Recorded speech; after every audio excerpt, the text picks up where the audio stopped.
کیا نماز کے دوران قرآنی و مسنون دعائیں پڑھی جا سکتی ہیں؟ اصل میں نوافل میں تو آپ یہ کر سکتے ہیں، فرائض میں اگر ان چیزوں کا اضافہ کریں گے تو اس سے ہیئت کے بدلنے کا اندیشہ ہے۔ فرائض کو ان کی اسی اصل حالت میں رکھیے، البتہ نوافل میں دعائیں مانگیں۔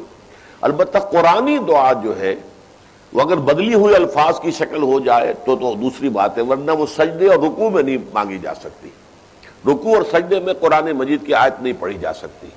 ہاں کھڑے ہوئے آپ پڑھیں، قومے میں پڑھیں، جب آپ رکوع کے ساتھ ان کے بعد اٹھتے ہیں اس میں کریں، یا دونوں سجدوں کے درمیان بیٹھ کر کریں، تو اس میں یہ کہ قرآنی دعائیں بھی انسان پڑھ سکتا ہے۔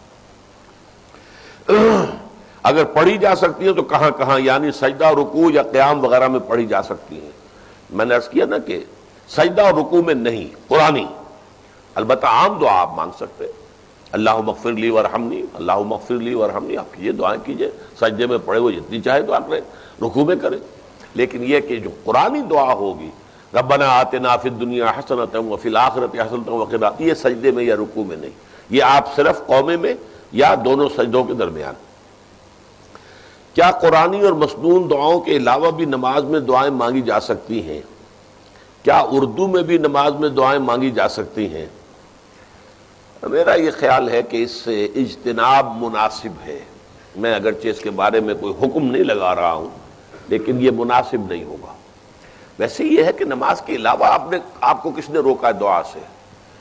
دعا آپ 24 گھنٹے مانگیے، ہر وقت مانگیے، لیٹے ہوئے مانگیے، بیٹھے ہوئے مانگیے، کھڑے ہوئے مانگیے، باوضو مانگیے، بے وضو مانگیے، جس طرح چاہے مانگیے۔ دعا مانگنے میں تو کوئی رکاوٹ نہیں ہے، لیکن نماز میں ذرا اسی کا اہتمام کریں۔